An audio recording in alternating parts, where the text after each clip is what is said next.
স্বাগতম জনাইছোঁ DN নেটৱৰ্কলৈ। আৰু মই আজি আপোনালোকক জনাবলৈ আহিছোঁ ধনুৰাশি জাতক জাতিকাসকলৰ জীৱনটো কিদৰে পাৰ হ'ব, কি কৰিলে ভাল হ'ব, কি কৰিব লাগিব, কি কৰিলে সুখ সমৃদ্ধি বৃদ্ধি পাব আৰু কি কৰিলে আপোনাৰ বিভিন্ন সমস্যা আপোনাক আগুৰি ধৰিব, সেই সকলোবোৰ জনাৰ লগতে আপোনালোকৰ জীৱনটো কিদৰে পাৰ হ'ব, কেনে প্ৰভাৱ পৰিব, সেই সকলোবোৰ জনাই লৈ আহিছোঁ আজিৰ এই ভিডিঅ'টি। তেনেহ'লে পলম নকৰি আহক আজিৰ এই ভিডিঅ'টি আৰম্ভ কৰোঁ।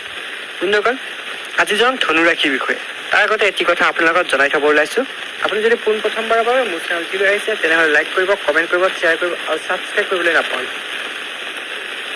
আৰু যদি আপুনি মোৰ চেনেলটিত এই ভিডিঅ'টি চাই ভাল পায় তেনেহ'লে লাইক কৰিব, কমেণ্ট কৰিব আৰু বেয়া পালে আপোনালোকে ডিছলাইক কৰি মোক মতামতসমূহ কমেণ্ট বক্সত জনাব। তেনেহ'লে পলম নকৰি আহক আজি আমি ভিডিঅ'টি আৰম্ভ কৰোঁ। আপুনি আদৰ্শনিষ্ঠ, প্ৰজ্ঞাৱান, কষ্ট সহিষ্ণু আৰু স্বাধীন চেতিয়া, সততা, দয়া, স্পষ্টবাদী আপোনাৰ চৰিত্ৰৰ বৈশিষ্ট্য হয়। আপোনাৰ ব্যক্তিত্ব আনকো দম্ভালি কৰি ভুল বুলি ধাৰণা কৰি লয়। লগতে বিদ্যাৰ্থীৰ পক্ষে শুভ, প্ৰতিযোগিতামূলক পৰীক্ষাত আৰু গৱেষণা ইত্যাদিত ফলাফলসমূহ আপুনি ভাল কৰে। উচ্চ শিক্ষাৰ ক্ষেত্ৰত বাধাসমূহ আপোনাৰ দূৰ হয়। স্নায়ুজনিত ৰোগত আপুনি ভোগাৰ সম্ভাৱনা থাকে।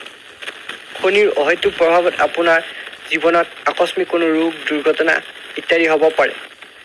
লগতে কৰ্মক্ষেত্ৰত সফলতা অৰ্জন কৰিব। শিক্ষা, আদালত, বেংক, নিগম, সচিবালয় আদি কৰ্মচাৰীৰ বাবে শুভ। অৰ্থ উপাৰ্জনৰ পথ আপোনাৰ আশানুৰূপ আপোনাৰ সঞ্চয় কৰিব পাৰিব আৰু সঞ্চয় কৰিলেও আপোনাৰ খৰচৰ মাত্ৰা বাঢ়িব। ব্যৱসায়ীসকলৰ বাবে শুভ ফল লাভ কৰিব।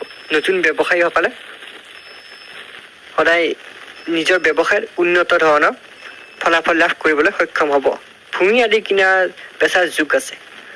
কোনো লোকৰ দ্বাৰা সহায় সহযোগী বিশেষ উপকৃত হ'ব। আপোনাৰ জীৱনত দূৰ ভ্ৰমণত সাফল্যমণ্ডিত হ'ব। লগতে আপোনাৰ জীৱনৰ স্বভাৱৰ বিষয়ে জনাইছোঁ। আপোনাৰ জীৱনত সমাজ প্ৰিয় হ'ব। আপুনি সমাজ প্ৰিয় হ'ব, সমাজে আপোনাক বিচাৰিব।